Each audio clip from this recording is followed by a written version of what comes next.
Next up is a young lady I had the pleasure to have on Joe Thomas in the Morning with me last week. She started an organization that has caught fire across college campuses nationwide. She's now finishing up her law degree at Mr. Jefferson's University.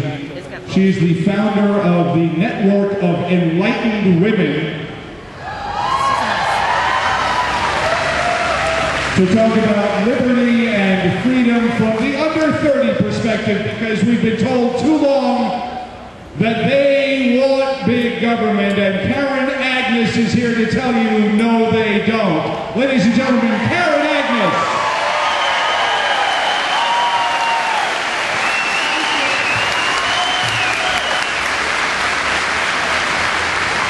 What a great crowd we got out here.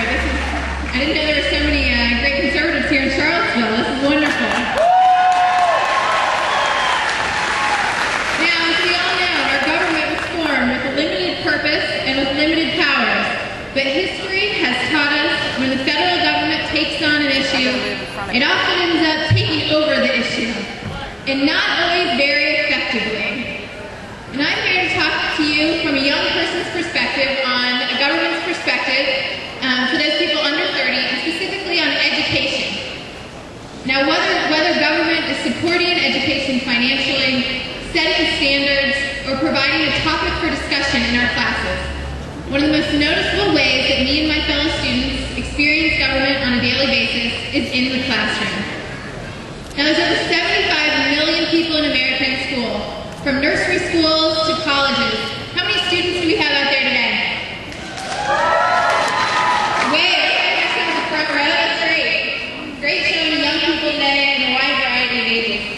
And we even have a whole department, the Department of Education, dedicated to providing an education for American children.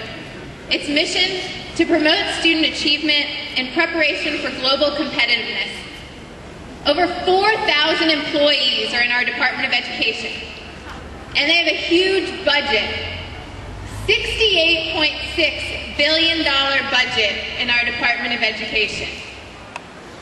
Now, what is that budget getting us? That $68.6 billion budget. Less than half of college seniors knew the correct century when the first American colony was established in Jamestown. Or the line, "We hold these truths to be self-evident, that all men are created equal," was from the Declaration of Independence. Less than half of college seniors knew that Yorktown was the battle that ended the American Revolution, or that NATO was formed to resist Soviet expansion. This is all according to a study by a nonprofit organization, the Intercollegiate Studies Institute. And they're telling us that our schools are failing us when it comes to early American history and our founding generation. Approximately 14,000 freshmen in 50 different schools around the country took a 60-question multiple choice test, and the results were not good. The average freshman scored 51% correct out of 100. Yeah, and their conclusion of the study was that over time, our education system is not teaching students like myself about early American history. And what you might find even more interesting is they ended up extending the study last year to all Americans to figure out what our civic literacy is like. 71% of Americans failed that test. And more specific and relevant to today, only 54% could tell correctly what the free enterprise system was in America. No wonder we have a government that wants to tax and spend. People don't know what the free enterprise system is.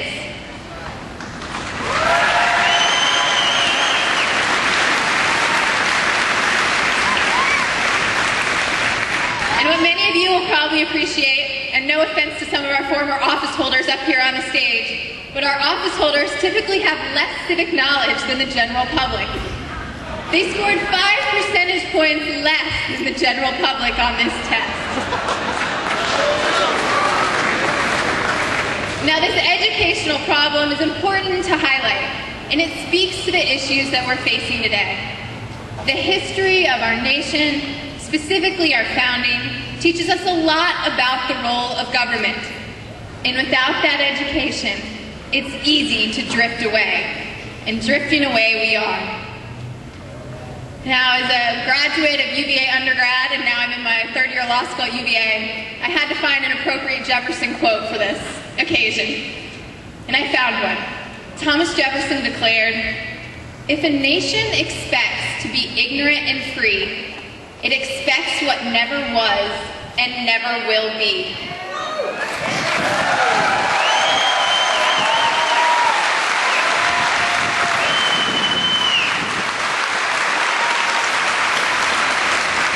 Now, unfortunately, we're seeing the results of an uneducated American public today in Washington, where our elected officials forget that we formed a limited government with limited purposes, and that limited role for government is different from a tax and spend mentality. Let's give one example. As a young person, we might see the government as being distant, but we need to start thinking about how that's going to affect us. Social Security is a great example as a young person. It began as a 1% tax. Now, as I graduate from law school and enter the working world, nearly one out of every $8 that I earn is going to go to the government. How did we get this expanded role of government? Once the government gets into things, sometimes it takes it over, as I said. And the problem is not just that I'm paying more, but on the other end, I'm going to get less out of it. I can expect to get no more than 75% of the promised benefits from Social Security. And what's even more frustrating is that our government officials know about this. This is no secret. We've had a Social Security debate, but they've decided to sit on it and not fix it, and leave that to my generation to deal with. They're postponing the big decisions. And it's not just the taxing, it's the spending. We all know about this $787 billion stimulus package. This was not created to stimulate the economy, but to stimulate interest groups in a lot of ways. For example, the $300 million going to buy green cars for federal employees. Now, we need a better understanding of where we came from and the purpose of our government, that limited purpose. With that knowledge, we can stop this tax and spend attitude in Washington that has serious short-term and long-term consequences for us all.